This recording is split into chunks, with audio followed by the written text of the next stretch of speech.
আজকে অনুশীলনী 1.5-এর আমরা সরলের অঙ্কগুলো সমাধান করব। তো সরল অঙ্ক 10 থেকে 15 পর্যন্ত, তার মধ্যে 12 নম্বর অঙ্কটা যদি সমাধান করি বাকি অঙ্কগুলা একই নিয়মে সমাধান করা যাবে। তো সরল অঙ্কে সমাধান করার জন্য পূর্বেই আমরা সরল কিছু অঙ্ক সমাধান করছি, সেটা বদমাস এই নিয়মে। এই নিয়মটা আশা করি ভিডিওটা দেখলে সরল অঙ্কে আর কোনো সমস্যা থাকবে না। তো এই অঙ্কটা 12 নম্বর অঙ্কটা দেওয়া আছে যে যে এই অঙ্কটা যেগুলো সমস্ত দেওয়া আছে সেই সমস্তগুলোর আগে কাজ করে নিব। সমস্তগুলা ভাঙানোর পরে তারপরে আমরা ফার্স্ট ব্র্যাকেটের কাজ করব, তারপরে সেকেন্ড ব্র্যাকেটের কাজ করব, তারপরে থার্ড ব্র্যাকেটের কাজ করব। থার্ড ব্র্যাকেটের কাজ করার পর যদি অঙ্কে এর লেখা থাকে এর সমাধান করব। তারপরে আমরা ভাগের কাজ করব, তারপরে গুণের কাজ করব, তারপর যোগের কাজ করব, সর্বশেষ বিয়োগের কাজ করব। তো এই অঙ্কের সমাধান সমস্ত যেগুলো আছে সেগুলো আগে ভাঙিয়ে নিব। 13 দিয়ে যদি 1কে গুণ করি, 23কে যদি 1 দিয়ে গুণ করি 23, আর 20 যদি যোগ করি তাহলে 43। 43 ডিভাইডেড হলো 23 গুণ 4 ষোলং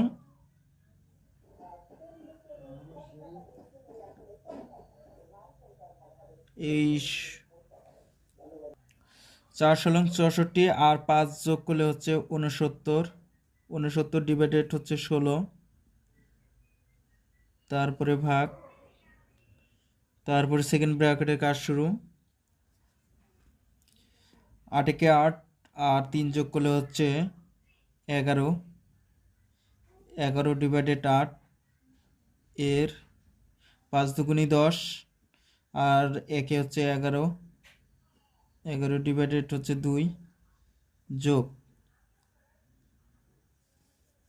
এখন ফার্স্ট ব্র্যাকেটের কাজ করে নিব আমরা। এখন 7 আর 14 যদি লসাগু থাকে, আমি আগেই বলছি যে দুটি ভগ্নাংশের মাঝে যদি যোগ বা বিয়োগ চিহ্ন থাকে তাহলে সংখ্যাগুলোর নিচের সংখ্যাগুলোর লসাগু করে নিতে হয়। তাহলে 7 আর 14 যদি আমরা এখন লসাগু নির্ণয় করি তাহলে 14 বের হবে।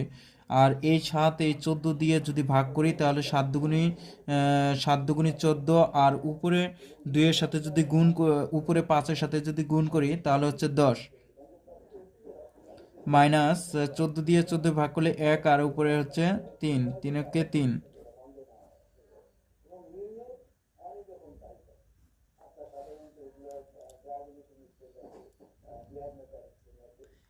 43/23 ঠিক থাকবে, গুণন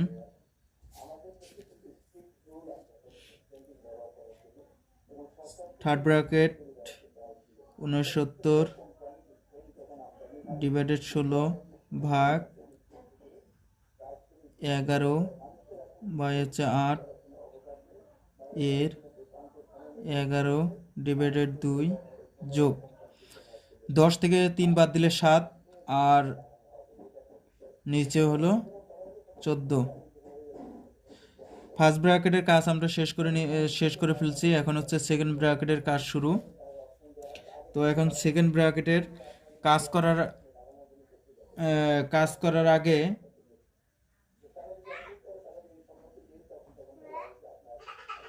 আমরা এর কাজটা আগে করে নিব।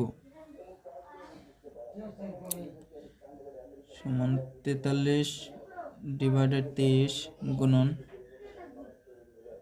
69 ডিভাইডেড 16 ভাগ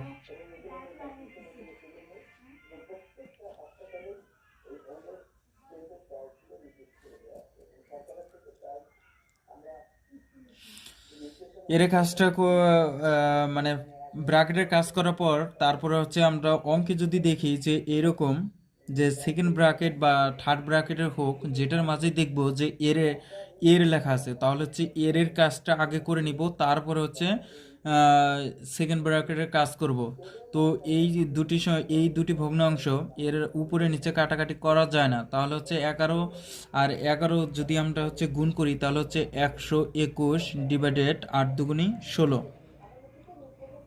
আর পরে অংশ যেটা থাকবে সেটাই।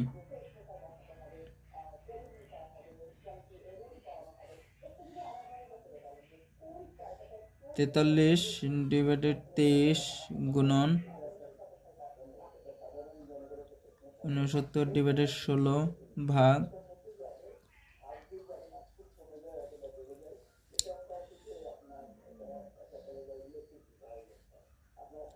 এখন হচ্ছে আমরা সেকেন্ড ব্র্যাকেটের কাজ করব। তো সেকেন্ড ব্র্যাকেটের কাজ করার আগে আমরা হচ্ছে এখানে এইটা সুবিধার জন্য 7 7 7 দুগুণি 14 উপরে নিচে কাটাকাটি করে নিব। তারপরে হচ্ছে আমরা সেকেন্ড ব্র্যাকেটের কাজটা শুরু করব। তাহলে 121 ডিভাইডেড 16 যোগ উপরে থাকলো 1, নিচে হলো 2,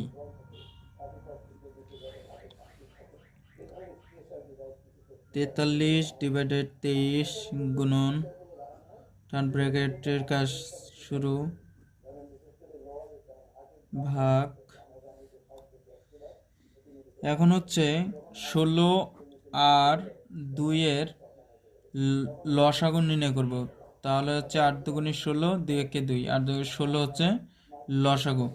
16 দিয়ে যদি 16কে ভাগ করি তাহলে হচ্ছে 1, আর উপরের সাথে যদি গুণ করি তাহলে হচ্ছে 121 যোগ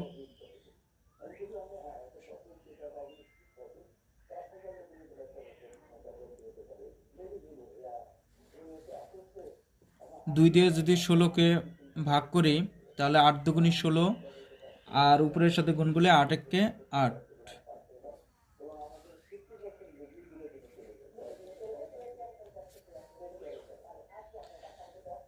43/23 ঠিক থাকবে 69/16 ভাগ 121। আর যদি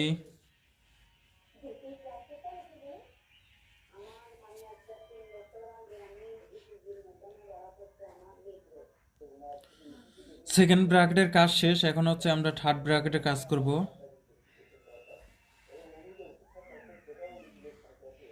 তেতাল্লিশ বাই 23 গুণন 69 ডিভাইডেড 16। এখন এই ভাগটাকে আমরা হচ্ছে গুণ আকারে প্রকাশ করব। তাহলে গুণ দেব, আর হরটা যাবে উপরে, লবটা আসবে নিচে, 16 যাবে উপরে, 129 আসবে নিচে। তো এখন আমরা কাটাকাটি করব। এই 16 কাটা,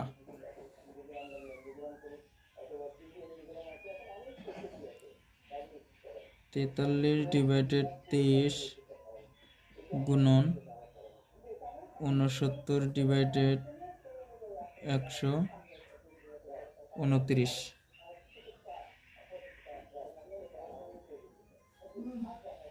এখন হচ্ছে কাটাকাটি করে নেব। এখানে 1 দিব, আর হচ্ছে 3 তেতার সঙ্গে হচ্ছে 129, আর হচ্ছে 3 তেইশ সঙ্গে হচ্ছে 69, আর এই 3 কাটা, তার মানে হচ্ছে 1। অতএব নির্ণীয়